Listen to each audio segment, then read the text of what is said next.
Bismillahirrahmanirrahim. Assalamualaikum warahmatullahi wabarakatuh. Jamaah pemirsa rahimakumullah.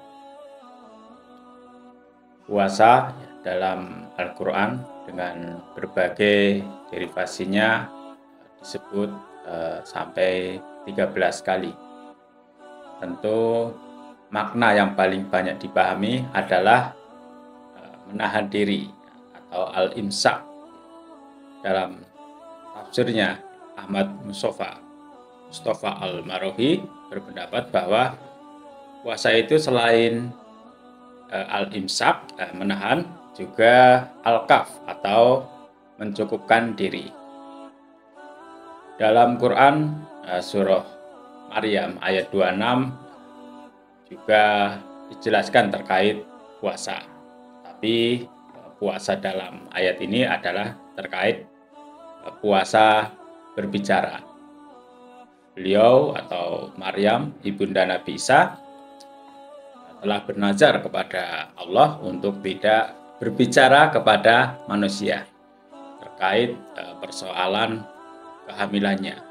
Karena kita tahu ya, bagi mereka yang tidak suka dengan apa yang dialami Maryam, ya, apapun penjelasannya, tentu mereka tidak akan menerimanya. Nah, itulah salah satu puasa ya, sebelum syariat kepada Nabi Muhammad turun, yaitu puasa berbicara. Ada juga puasa pada agama Yahudi kuno. Ya. Ini puasanya lebih berat daripada puasa yang disyariatkan kepada Nabi Muhammad. Karena umat Yahudi kuno puasanya itu 24 jam. Jadi antara sahur dan buka itu satu waktu. Artinya apa? Ya, puasa yang disyariatkan kepada Nabi Muhammad ya hanya dari subuh sampai maghrib. Tentu itu adalah lebih ringan ya, dan ya menurut saya itu lebih rasional ya dibanding berpuasa 24 jam. Itu salah satu bukti, salah satu indikasi bahwa disyariatkannya puasa itu bukan untuk menyiksa umat Islam, justru untuk mendidik, salah satunya tadi agar bisa atau mampu menahan diri. Bukti lain misalnya disunahkannya ya, mengakhirkan sahur dan disunahkannya takjil atau mempercepat buka puasa ya. Jangan menunda buka puasa ketika azan maghrib sudah berkumandang. Itu juga sebuah bukti indikasi bahwa puasa tidak dimaksudkan untuk menyiksa manusia. Ada juga misalnya terkait ketika puasa kita benar-benar lupa sedang puasa, lalu makan, minum, bahkan sampai kenyang, ya, itu bukan hanya puasa kita tidak batal, justru itu sebagai rezeki, ya, karunia dari Allah. Dan itu juga bukti bahwa puasa didesain tidak untuk menyiksa manusia. Jamaah pemirsa rahimakumullah. Nah, puasa terutama di bulan Ramadan adalah sebagai sarana spiritual exercise atau pelatihan rohani bagi umat Islam. Lalu bagaimana puasa itu bisa mengantarkan kita kepada ketakwaan seperti yang tertuang dalam Al-Baqarah ayat 183. Hal tersebut karena puasa itu adalah ibadah yang paling personal, ibadah yang paling privat, ibadah yang hanya Allah dan kita yang tahu apakah kita ini benar-benar berpuasa atau tidak. Ibadah lain seperti sholat, ya, kasat mata bisa terlihat. Apalagi ibadah haji, ya, ibadah yang sangat demonstratif, ya, yang sangat terlihat. Tapi puasa begitu personalnya, begitu intimnya, ya hanya Allah dan kita yang tahu. Dan disitulah kita selain dilatih menahan diri, juga dilatih untuk bersikap jujur, ya. Jujur kepada Allah, jujur kepada diri sendiri, dan harapannya kejujuran itu dituangkan dalam kehidupan bermuamalah duniawiyah, yaitu hablum minan nas.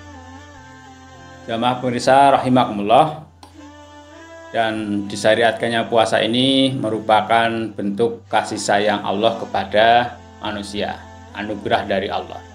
Karena Allah tahu bahwa kelemahan terbesar dari manusia itu adalah tidak mampu menahan diri. Berlaku serakah, tamak, itu kelemahan terbesar.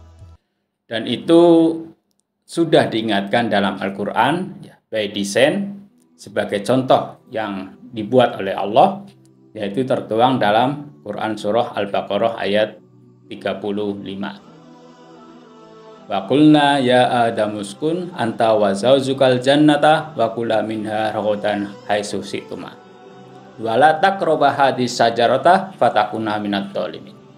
Dalam ayat tersebut, Nabi Adam dan istrinya diperbolehkan tinggal di surga. Boleh ngapain saja, boleh makan apa saja, minum apa saja, hanya satu yang dilarang. Begitu banyak yang dihalalkan, begitu banyak yang dibolehkan di surga, hanya satu yang dilarang, wala taqrabu hadhihi syajarah. Kamu jangan mendekati pohon ini. Adam terlena setelah berulang-ulang digoda oleh setan. Setan mengajak, kalau kamu mendekati pohon ini, kamu akan kekal di surga. Karena ini adalah as-sajarahul, pohon kekekalan. Disinilah Adam lupa bahwa pada hakikatnya tidak ada makhluk yang kekal. Yang kekal hanya Sang Khalik. Karena itulah keluar dari surga. Dan ini memang didesain oleh Allah sebagai contoh, sebagai pengingat. Nabi sendiri pernah mengatakan, kullu bani Adam khata' wa khairul khata' at-tawwabun. Setiap anak Adam pasti pernah berbuat salah. Dan sebaik-baik mereka yang berbuat salah atau dosa adalah mereka yang mau bertobat. Inilah salah satu keutamaan atau fadilah dari puasa. Kita 1 bulan dilatih agar bisa menahan diri, ya, dari sifatnya yang jasmani yang dapat membatalkan puasa secara fikih, kemudian meningkat bisa ke jenjang yang nafsani, bukan hanya sekedar menahan lapar, haus, dan berhubungan suami istri di siang hari, tapi juga bisa meningkat, ya, menahan diri dari hal-hal yang tidak bermanfaat, hal-hal yang tidak membawa maslahat, sekalipun itu tidak membatalkan puasa. Namun puasa Ramadan ini tidak akan mencapai goalsnya, ya, la'allakum tattaqun itu ketika kita hanya berhenti berpuasa di bulan Ramadan. Kita harus terus melanjutkannya dengan puasa-puasa sunnah di luar puasa Ramadan. Dan itu insya Allah tujuan la'allakum tattaqun bisa kita peroleh. Demikian yang dapat kami sampaikan, semoga bermanfaat. Wassalamualaikum warahmatullahi wabarakatuh.